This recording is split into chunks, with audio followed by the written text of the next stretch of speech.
So hi, Luc Noise Podcast. I'm Shane. I'm Glory. And we're here with Connor. And Luke from Calling All Captains. And we're asking some questions today about the upcoming EP, Emotion Sickness. So congrats on that, by the way. How do you guys feel about the response to the announcement so far? It's been great. It's been really good. It's been a long time since we put out music, so I think people are ready for some new Calling All Captains. I know I was ready. Right. Yeah. You know, been following you guys since that last record came out so long ago. It feels like forever ago. So you know, when this came through, I was stoked for more of the EP. Fucking rips. It's so good. It's incredible. Yeah. You like it? Yeah. Mm-hmm. Yeah. I always forget when we do these interviews, like you guys have actually listened to it. So like that's super cool. Yeah, man. Yeah. I don't understand people that don't. It's sent to you. Go listen to it. Yeah. Come on, Yeah, man. well- That's half the fun.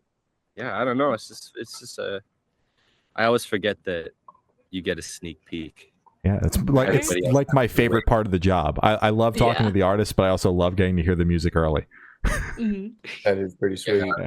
So yeah, like the EP has a lot of twists and turns. Definitely lots of new territory for us as a band.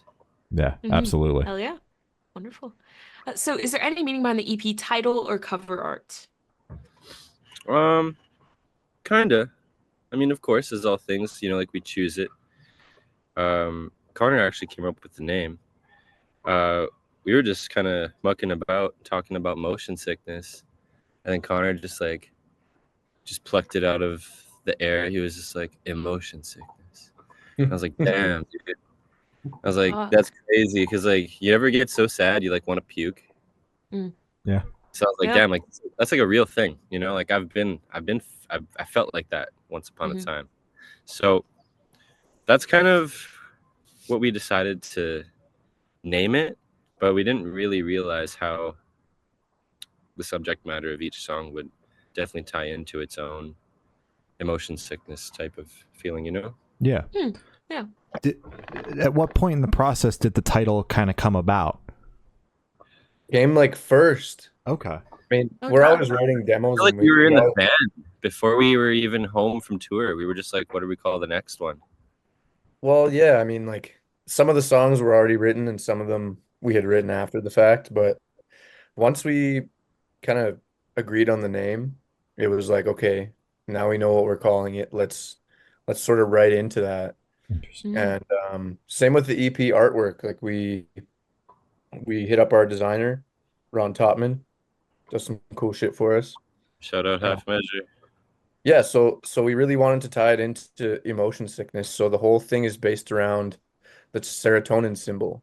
So if you look closely, you'll actually see the straight up like serotonin symbol in the artwork with our little flower design in there. Mhm. Yeah, so it all ties into that. It's fucking rad. Fuck Hell yeah. yeah. Huh. Do you guys feel like in any sort of way that like writing to a title and cover art that were kind of picked before the EP was fully realized, did that put you guys in a box in any sort of way, or did you guys kind of thrive in that environment? I guess, well, first off, the art was done last. Okay. Like after all of the songs were done, we make sure to have the full package of material before we go with the art. Because that'd be really silly to have this art and then you write all these songs and then it doesn't even match. Yeah. Yeah. It's like, so we wanted to make sure we had the full 6 songs and then we sent it to Ron and then he did the art and then we kind of had like our own idea. But as far as the EP title influencing the songs, I mean, it did and it didn't. Like for me, I'm not really, when I'm writing a song and I'm like locked in, I'm not like having the EP's called this, the EP's called this, the EP's called this, like that's not necessarily like how I'm looking at it, but it can subconsciously affect how you write. I think that subconsciously plays into what kind of emotions I'm drawing from. Mhm. It's not like there's a song on there where it's like it's sunshine and rainbows, you know what I mean? Yeah. Like it's not that. So yeah, I think that's the only way for me that it would play into like the writing of the record. It's not called emotional wellness, you know what I mean? Yeah, I got you. Yeah. Connor, is it similar for you? Like that subconscious feeling?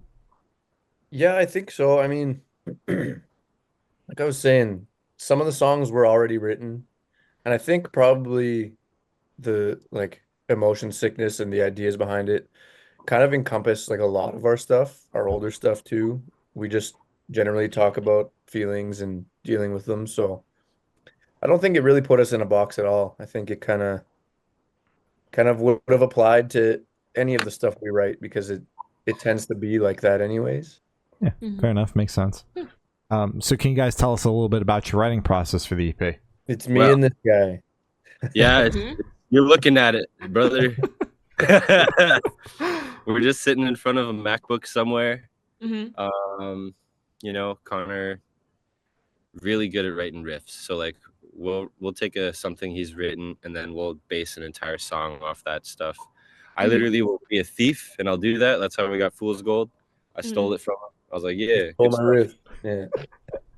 Yeah.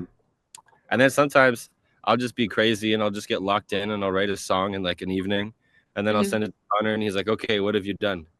And then he'll just go in there, re-record all the guitars because I'm not as good as he is. I'll say that much.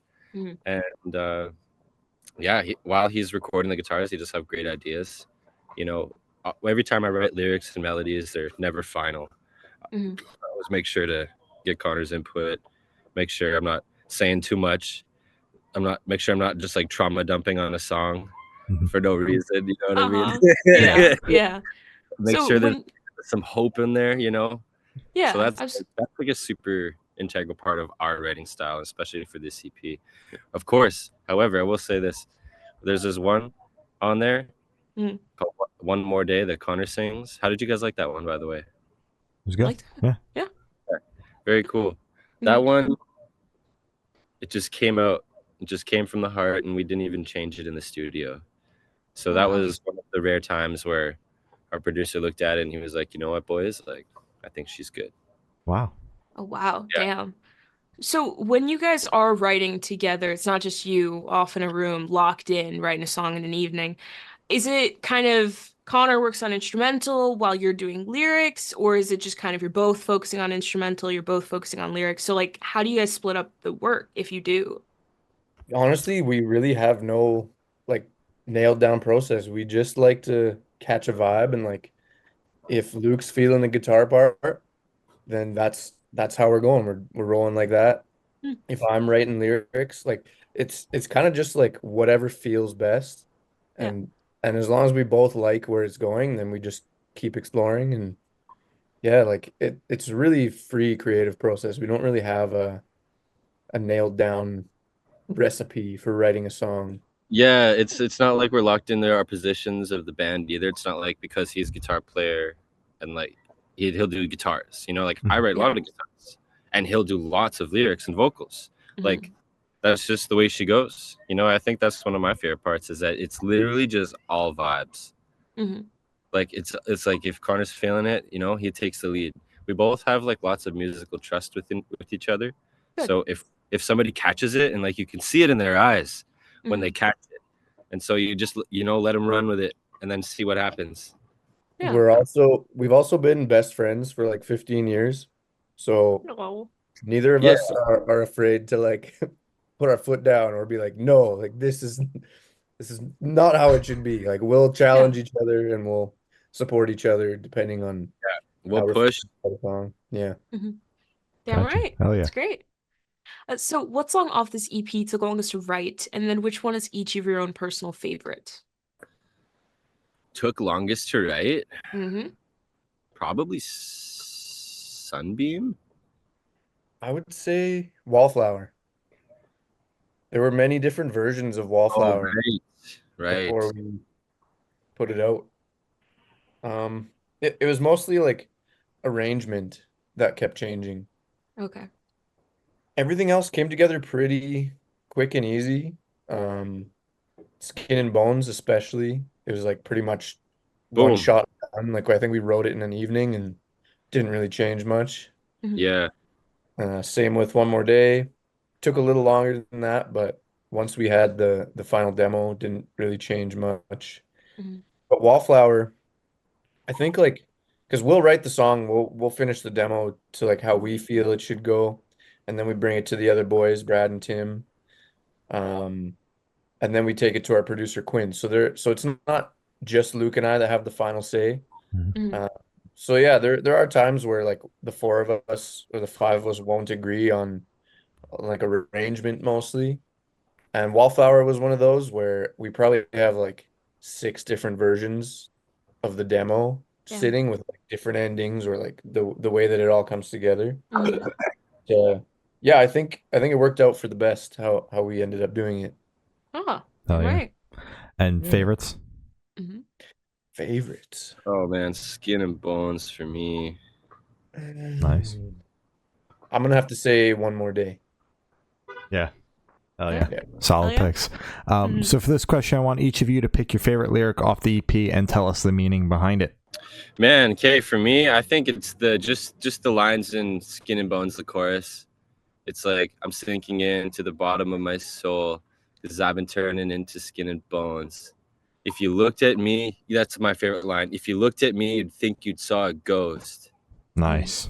That's a good line. That's the one. I had some dude describe my aura as completely dead inside. Damn. Yeah, Fuck? yeah, I was like, damn, dog, you didn't have to like Like just Didn't hold like just in anything back. passing, or did you seek out this well, reading? you know, we were on a video shoot and you know, like there's always like they had a video team and never heard of us before. And then they're like, okay, who's what? And then we were always like, guess, right? And then so pointed at me, it was like, this guy, he looks completely dead inside, so I think he'd be the drummer, or like something like that. And I was just like, it's not wrong. Damn. What do you even Yeah. say to that? That's just I don't know. I But when I wrote that line, I was like, yeah, I'm Danny Phantom. Look at me, I'm Yeah. a ghost. you know what? Hell yeah. Yeah, Mm. I like Danny Phantom. Yeah, me too. Hmm. What about you, Con I think a lot of the lyrics in One More Day are my favorite, but I would pick I think it's the second verse. I try to speak, but the words they still escape me. Hide away from the pain because the silence is my safety. It's like when you're going through shit by yourself, it's like and you haven't told anybody, like you learn someone in your life is sick or something like that, and it's like it's not real until you talk about it or like in your own, you know what I mean? In your head, Mhm. it's like it's not real yet. You can kind of convince yourself that it's not happening yet if you Yeah. haven't like spoken out loud about it. Hmm. So I think that's an important one for me is like silence is my safety. It's like you keep it in. Well, I mean that's also kind of not a good thing. You keep it inside. Yeah. Man? But, Yeah. but like That real man shit, brother. yeah, no, but like Christ. the meaning behind that is like there was something that was bothering me and like I hadn't told anybody about it. It was really messing me up. But like Luke and we always drive to band practice together. And when we drive back, we'll usually get in some pretty deep talks, and that's where you will tell each other things that we haven't told anybody else. Hmm. Yeah, that's that shit. That's like, geez, yeah, like Connor's like usually like the first person I'll tell about anything, Yeah. and it's like until that moment, deuces, you Yeah. know. Yeah. Yeah. Nothing. Damn. Gotcha. When Connor wrote that shit, I was like, oof. Yeah. Yeah. Fuck, dude. Yeah, that's a Connor line. That's one that like, yeah, I can't wait to perform that one live. That one's gonna be a tag teamer. Hell yeah, that's awesome. Fuck yeah. So, would you guys be able to tell us where your headspace is at while you're creating this EP? Very poor. Emotionally sick. Could have gathered that from the title. Huh. Yeah. Yeah, I mean, not to say that we're like always down in the dumps, but I think that's kind of like our sweet spot for writing is like getting in touch with your emotions and like not quite often not good ones. Yeah. Like feeling the stuff that you don't want to talk about, Mhm. putting it into a song, it kind of like helps you say it out loud, helps you come to terms with it. And Mhm. then singing it every night. It Yeah. starts like you may write a line and not really know where it came from or why. until you perform it a whole bunch and it starts to take on like new meanings, and it's pretty cool. Mm-hmm. That's actually probably the craziest part about when you write songs is that they actually do change meaning. Yeah. It's like they can absolutely change meaning over time, and performing it night after night, it's like I talked about this once before, but like some of these songs are pretty personal. Mm. And if you dig in too deep into that song, like while you're performing it, you know, like you got to pull yourself out, put on a smile because you're still doing a show, baby. Yeah. You know what I mean? It's like that's probably the toughest part. It's like when your headspace can be really negative, Mm-hmm. but when you put it into a song, that's the release. Mm-hmm. But when you have to like relive your memories, that's when it starts to become a little difficult. Mm-hmm. But as far as writing it, yeah, I was jokes when I was just like, yeah, horrible. But like, that's just the first feeling. Maybe that's just what sparks a lyric idea or just to get it off your chest. But honestly, while we're in the recording process, while we're in there, Mm-hmm. it becomes very artistic. Yeah. It stops being so emotional and it starts becoming really, really artistic when we're in the studio with Quinn. Mm-hmm. And it's like Connor, me, Brad, Tim, Quinn, who are all locked in. That's some of like the craziest moments because we could be talking about some wild lines, but like we're talking about rearranging the lines, changing it, blah, blah, blah, going back and forth. And it's like in that moment, we're all locked into the song necessarily. Our emotions can be set aside for that current time for the betterment of the song because we're still writing songs. We're not out here just to trauma dump and make you all deal with it. You know what I mean? Yeah. We're all just trying to get through this shit together. Absolutely. So when you guys are writing and you might not be feeling some sort of way when you're writing and you have to dig up the past, do you have like any sort of ways to kind of cope and like make sure that you're able to disconnect and decompress so that it's not like becoming the negative thoughts in your head if you are in a good headspace, or is it just kind of like the fuck it we ball mentality, like in a way? Like are you guys trying to take care of yourself, or is it just like fuck it? File save. Yeah. File save, close the demo. Right. Damn. Don't worry about it. Gotcha. You'll that shit another day. Yeah. Sometimes you got to suffer for the art. Yeah. Yeah, man. Yeah. Yeah, man. Huh. Everybody always asks me like, why? It's like, why do you write such depressing music? Or like, why do you look like you're having a down day? And I was like, brother, do you want these songs or do you want them to be about something else entirely? Do you want me to write that vapid stuff? Not necessarily that vapid music is bad because I love that shit, but I don't think that it's conducive of what we're trying to do as calling all captains. I think digging into our emotions, and especially as guys, where like we're kind of bad at talking about our emotions anyway. To be vulnerable about or around your friends and just get it out into a song, I think that's a super positive way of kind of dealing with it, that you can just hit the file save. You have your buddy still with you. The demo's done, but you still have everybody around you. You know what I mean? Yeah. That's one way that it's easy to deal with and kind of cope. Is that, you know, like when the song stops, you still have your boys. Yeah, you guys can go out and like have a great time and like forget about the session that just happened. Like there's been a few times where I've had some really emotional shows, and the guys have come up to me after and they'd be like, "You did great, man." Yeah. You know, so, you know what? And it's like, hey, man, you know, it's just they get it. Yeah. We all get it. Also, like when we're writing, even if it's about something pretty crazy, like if we know we're on to something like a really catchy line or like a hooky chorus, like the excitement of that, I think probably outweighs like what we're actually talking about. Like we just get really excited and like kind of like an electric spark when we know we're on to something. It's like you can't really turn that off. So yeah, that definitely changes the vibe. Absolutely. Yo, I just noticed, is that Gravedigger in the background? Yes, it is. Big Nice. Monster Jam guy. Man. Hell yeah. You know, okay, crazy small story here.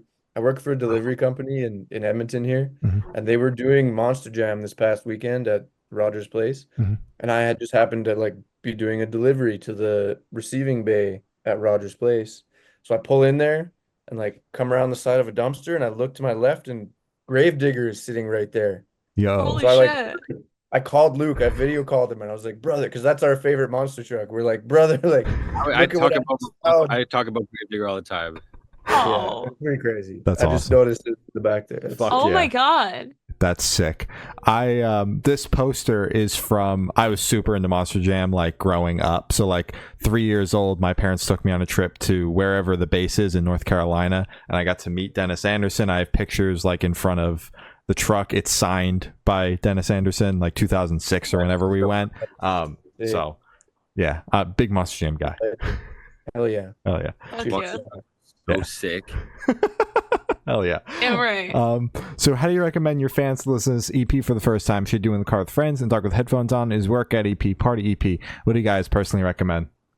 While driving a sick monster truck. Fuck Yeah, right. Fucking right. I think for You know me, as a musician, seeing like we put a lot of work into how it comes together sonically, like with the mix, the master, and everything. So I always want people to like sit down, no distractions, have like good headphones or a good sound system, so you can really appreciate the sonic qualities of it. Like when a band that we're good friends with puts out new music, and I'm just like sitting on my phone, like I'll wait to listen to it until I can put it on like a good sound system to like do it justice, you know? Yeah. So Yeah. And if you're I one know of not those everyone can do that, but and if you're a casual listener, man, it's only 20 minutes. Throw it on your way to work. Mm-hmm. Yeah. Hell yeah. Damn right. Yeah. Throw it on your way to work or on your break, pop them in. Just check it however out. you want to listen is cool with However you us. want to listen, just do it front to back, please. Mm-hmm. Fuck Some yeah. of the right. songs flow into each other. They do. Damn right. Hell yeah. So this one should be super, super quick off the top of your heads. I want you guys to describe this EP for new listeners in 3 words. 3 words each, 6 total, no more, no less. New. Okay. All right, I got my 3. It's pretty dope. Nice. Hell yeah. There you go. Hell yeah. I'm gonna put exciting Okay. Period. and yeah. Oh man, Fresh. fresh. Yeah, that you know Okay. what? You can have 4. I'll just have the 2. That's good. It is like sort of a fresh take on what we're trying Yeah. to do. There you go. Yeah. Hell Yeah. yeah. Hell yeah. So in that same train of thought, is there a certain feeling or emotion you want listeners to have while going through the EP? No. Any. Yeah, I think I want it to help the people it needs to help. If it doesn't connect with you, then maybe it just doesn't. Maybe it's not time, you know? Yeah, I kind of want it to be whatever it needs to be for whoever listens to it. Yeah. Hmm. Yeah, Really? you know, just I hope they feel it like I feel it. Yeah. Hmm. Hell yeah. Damn right. Wonderful. So, are you guys able to touch on any particularly challenging or standout moments during the creation of this EP, positive or negative? You know what? This was a really positive recording process, ain't gonna lie. That's Oh, good. hell Like yeah. super creative. One of the difficulties I'd say is probably just arrangements. Hmm. It seemed like this time around we had particular trouble with Wallflower. Mhm. That was probably the only difficulty we had. I mean, it's always challenging to like realize a song and make it sound like it sounds in your head. Yeah. Little shout out to our producer Quinn, who is a really talented guitar player and vocalist. So him and I usually start the process with like bass and guitars and stuff. That's kind of like a roadmap. Yeah, it's more on a positive note. Like I just really enjoy working with him. We tend to kind of play off each other's skills and styles, and we quite often have like moments where we'll just like look at each other with wide eyes, like we're having the same idea. We both Yeah. know, we both feel the same thing, and it just makes it really easy, makes it really exciting to like get in the studio with him because he'll encourage things and he'll challenge things and like make us think of things we never would have thought of. So huge shout out to him. He's really important to our process. Hell Shout yeah. out Quinn. Hell yeah. And for the last couple questions, we're going to shift completely away from music. So if you guys could be one animal for the rest of your life, what animal would you be and why? Do I get the same lifespan, or do I get the lifespan of the animal I've chosen? I usually the animal that you've chosen. Yeah. Okay. Yeah. I would be a cat. Cat. Damn Nice. right. Big cat or house cat? A big cat. I'm a Leo, so I'd be a lion. Yeah. Okay. Hell yeah. Badass. What's up? Luke, if I had to guess for Luke, I would say a capybara. I was gonna say that, man. Holy shit. Dude, fuck yeah. I love capybaras. Yeah. Yeah. So I would absolutely choose one of them. Mm-hmm. The other pick was an eagle, and I thought maybe that might be too stereotypical. I was gonna say eagle too, but yeah, maybe it's too stereotypical. But I was thinking, Capybara's fuck though. yeah, if I'm a capybara and you're a cat, I could just walk around. You can chill on my back. Yeah. That's Yeah, fucking awesome. There you Yeah. go. Yeah. Yeah. Hell But if yeah. I'm an eagle, we could fly places. There you go. Yeah. Yeah. Shit to think about. A winged capybara. Dangerous. If I was an evil scientist, I'd carry. Winged capybara. That's crazy. That's Yeah, fucking man, wild. I put albatross wings on that shit. Dude, oh my god. If I looked up in the sky and I saw a fucking capybara, I don't know what I'd fucking do. I don't know how I would move on from that. When capybaras fly. I can't wait. I can't wait. And if you could have lunch with any celebrity or artist, dead or alive, who would it be and why? Juice WRLD. Yeah, that's fair. We'd have hot wings. Badass. John Lennon. I wanna Okay. Yeah. I wanna eat ramen with John Lennon. Nice. All right. Oh yeah. And for this last question, boom, you're on a desert island. You can bring one movie, one album, and one person. Who and what are you guys bringing? All right, well, I'm bringing Luke. Yeah, I'm bringing Connor for sure. That's Oh, okay. yeah. And I'm gonna bring Pulp Fiction, greatest Yep. movie. Okay. Oh man, what should I bring, Connor? A capybara documentary, probably. No, that's too plain. You know what? I think I'd bring like I'd bring Spaceballs. Okay. Strong Or pick. maybe For an album, I'd pick The Wall by Pink Floyd. I'd pick the White Album. Nice. My- Alright. We're Sounds done. like Yeah. sounds like a rager of an island you guys have going Yeah, on. man. Man. Dude, that's so much fucking music if you think about Yeah, it. come by anytime. Yeah. The Wall double album. We got a double album on this island. Holy Oh, shit, yeah. it's getting We had wild. 2 double albums. Damn. So as I said, that's all the questions you have today. Is there anything that you guys like to plug? We got a tour. We're touring in America. We're touring Canada. It's called the Emotion Sickness Tour. Our tickets are available at colonialcaptainsband.com/tickets. We're starting out in BC, and we're doing the whole thing basically. Pretty much. We're doing lots. We're basically on the road for 6 weeks. So Goddamn. come out to the show, grab some merch. We're all chilling. We'll be at the venue. We're not scary. Hell yeah. All right. Thank you, Wonderful. Snaz, guys. It's been Connor and Luke from Calling All Captains, and we have been the Good Noise Podcast.